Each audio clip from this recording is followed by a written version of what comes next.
Bayangkan korang sedang berdiri di atas tebing. Di satu sisi ada satu jurang besar ketidakpastian.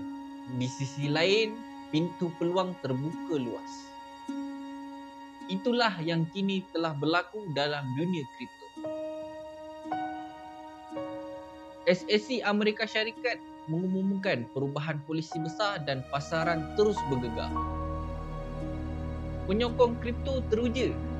Sementara itu, trader pula tertanya, adakah ini risiko besar? Dalam video kali ini, kita akan bongkarkan perubahan SEC terbaru. Kenapa ia menggoncang pasaran kripto dan apa maksudnya untuk trader? So, make sure korang tonton sampai habis. By the way, kalau korang baru dekat sini, jangan lupa untuk subscribe. Okey, jom kita mulakan. Perubahan ini berpunca daripada pentadbiran SEC yang baru. Di bawah pimpinan Paul Atkins, SEC mula menyuarakan pendekatan yang lebih mesra kripto.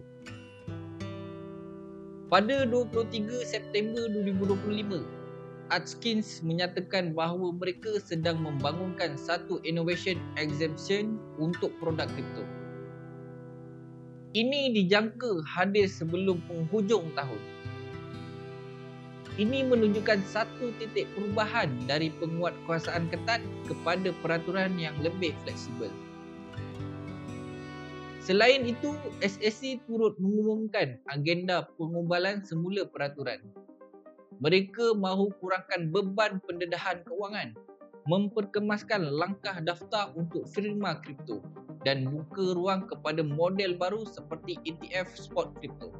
Menurut laporan The Star, SEC sedang merangka garis panduan baru untuk token kripto. Seterusnya menentukan mana yang dianggap security dan mana yang mungkin dikecualikan. Yang paling mengejutkan, SEC mungkin membatalkan keperluan firma kripto mendaftar sebagai ATS, satu syarat yang sebelum ni dianggap sangat ketat.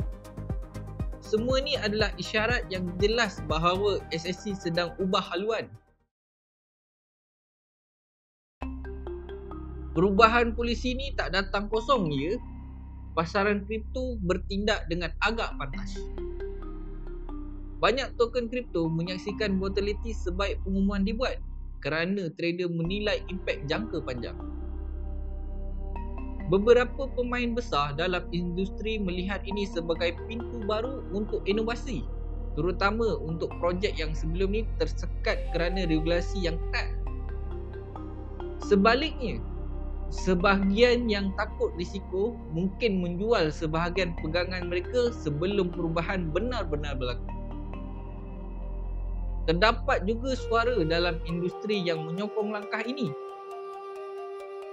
Dengan kerangka yang lebih jelas, firma kripto boleh beroperasi dengan lebih yakin dan trader pun dapat peluang lebih stabil. Tapi liquidity mungkin terjejas sebab kita tahu macam mana peraturan sebenar dikuatkuasakan. So, kita perlu berhati-hati. Meskipun ini berita positif untuk ramai orang, bukan semua orang akan tersenyum disebabkan 4 isu ini. Pertama, regulasi ini belum final. Walaupun banyak agenda baru, peraturan baru masih belum diluluskan dan masih banyak ruang ketidakpastian. Apa yang diumumkan hanyalah agenda dan cadangan. Kedua, risiko undang-undang. Jika SEC memberikan innovation exemption, apa jaminan bahawa syarikat kripto akan patuh dengan piawai kewangan dan perlindungan pelabur?